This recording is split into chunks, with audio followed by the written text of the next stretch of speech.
이번에는 유징 키워드의 세 가지 주요 용법에 대해 알아보겠습니다.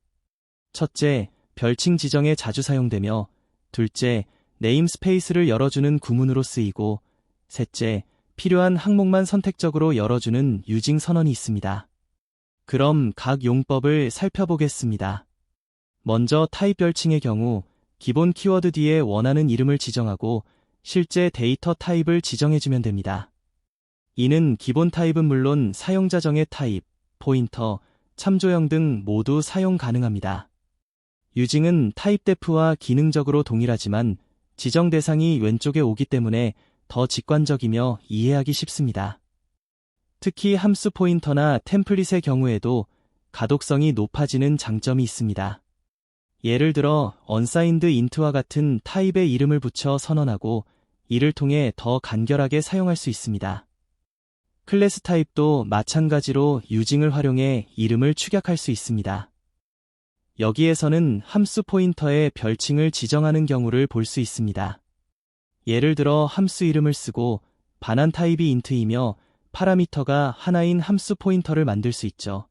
보통 타입 def를 사용할 경우에는 복잡한 형태로 선언되며 그 결과 이 선언이 타입을 정의한 것인지 일반적인 함수 선언인지 혼동될 수 있습니다.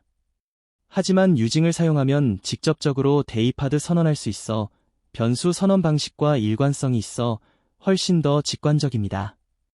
우리가 정의하려는 것이 왼쪽에 오기 때문에 가독성도 좋아집니다. 이렇게 선언한 함수 포인터는 함수처럼 괄호를 사용해 호출할 수 있으며 반환형과 파라미터가 맞는 경우 문제없이 사용할 수 있습니다. 물론 타입 def로도 가능하지만 유징 방식이 훨씬 간결하고 이해하기 쉬운 점에서 더 유용합니다. 다음으로는 유징을 통해 네임스페이스를 열어주는 방식이 있습니다. 이때는 유징 키워드 뒤에 네임스페이스 키워드와 함께 이미 선언된 네임스페이스 이름을 지정해야 합니다. 이렇게 유징 네임스페이스 구문을 사용하면 해당 네임스페이스 내부의 선언이 마치 현재 위치에 존재하는 것처럼 간주됩니다. 따라서 이름을 찾을 때 이 구문을 기준으로 해당 네임스페이스를 열어보고 그 안에서 이름을 탐색하게 됩니다. 여기서 중요한 점은 유징 구문의 선언 위치입니다. 이 구문은 선언된 위치와 지정된 네임스페이스를 모두 포함하는 가장 가까운 네임스페이스 내부에 효과를 미칩니다. 그럼 이 개념이 어떤 의미인지 예제를 통해 확인해 보겠습니다. 여기에서는 std라는 네임스페이스 안에 변수와 함수가 정의되어 있습니다. 그리고 유징 네임스페이스 std 구문을 통해 해당 네임스페이스를 열어주고 있죠. 이 구문의 선언 위치를 보면 전역 범위이며 std 자체도 전역에 선언되어 있으므로 결과적으로 전역 범위에서 std 네임스페이스가 열리게 됩니다. 따라서 메인 함수 안에서 이 변수나 함수를 사용할 때도 전역에 열려 있기 때문에 이름을 찾는 데 문제가 없습니다. 이처럼 유징 네임스페이스 구문은 지정한 네임스페이스 전체를 열어주는 역할을 하며 전역에 선언된 경우 그 안의 모든 구성 요소가 전역 범위에서 바로 보이게 됩니다. 다른 예제를 보면 네임스페이스 A가 있고 그 안에 중첩된 네임스페이스 B 그리고 그 내부에 다시 C가 있습니다. 이 구조에서 유징 네임스페이스 C 구문이 함수 F 내부에 선언되어 있습니다. 함수 F는 네임스페이스 B에 포함되어 있으므로 유징 구문도 결국 B 내부에 위치한 셈입니다. 또한 B는 A 내부에 있으므로 이 유징 구문은 B와 A의 스코프 안에 있는 것입니다. 한편 C는 B의 내부에 선언되어 있고 따라서 B, A, 전역 범위 중에서 가장 가까운 B 범위에서 C의 멤버들이 보이게 됩니다. 중요한 점은 유징 구문이 함수 내부 블록에 선언되어 있다는 점입니다. 블록 범위가 끝나면 효력이 사라지므로 블록 밖에서는 더 이상 C의 이름들이 보이지 않게 됩니다. 따라서 함수 외부에서 C의 요소를 사용하려고 하면 이름을 찾을 수 없어 오류가 발생합니다. 일반적으로 유징 구문을 이렇게 블록 내부에 사용하는 경우는 드물지만 이러한 사용 방식도 가능하다는 것을 보여주는 예입니다. 이번에는 유징 선언에 대해 살펴보겠습니다. 유징 선언은 네임스페이스 이름과 멤버 이름을 함께 지정하여 특정 항목 하나만 개별적으로 유징 선언된 범위로 가져오는 방식입니다. 클래스 상속 관계에서는 클래스 이름과 멤버 이름을 조합해 개별 멤버를 선언된 범위로 직접 가져오게 됩니다. 반면 앞서 본 유징 구문은 네임스페이스 전체를 열어주는 방식이며 선언된 위치를 기준으로 가장 가까운 공통 네임스페이스 범위로 가져오는 차이가 있습니다. 즉, 유징 선언과 유징 구문은 대상도 다르고 작동하는 범위도 다릅니다. 유징 구문이 범위가 더 넓고 전체를 여는 반면 유징 선언은 특정 대상을 현재 범위에 직접 가져오는 구조입니다. 여기 std 네임스페이스 안에 여러 멤버들이 선언되어 있습니다.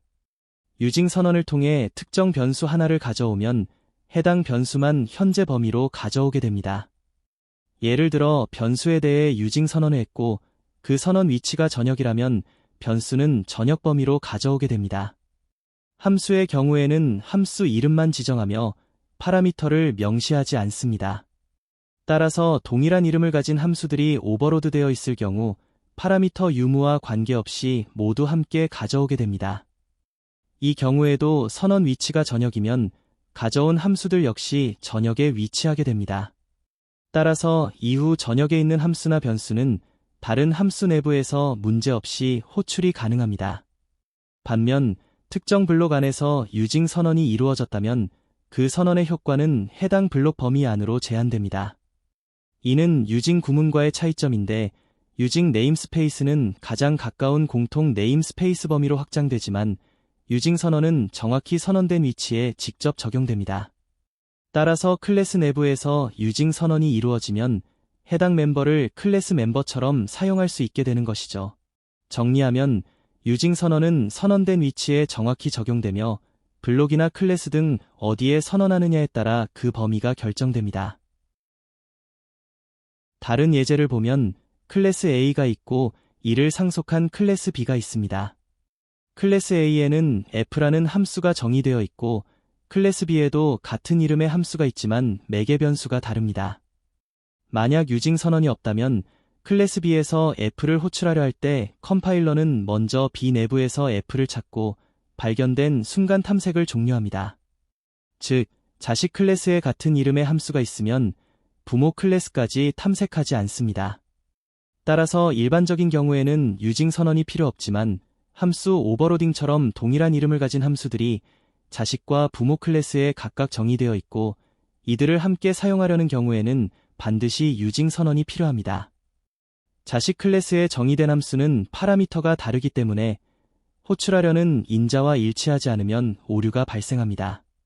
하지만 유징 선언을 통해 부모 클래스의 F도 현재 스코프로 가져오게 되어 두 함수가 함께 오버로드 대상이 됩니다. 이때는 이름 충돌 없이 올바르게 동작하게 됩니다.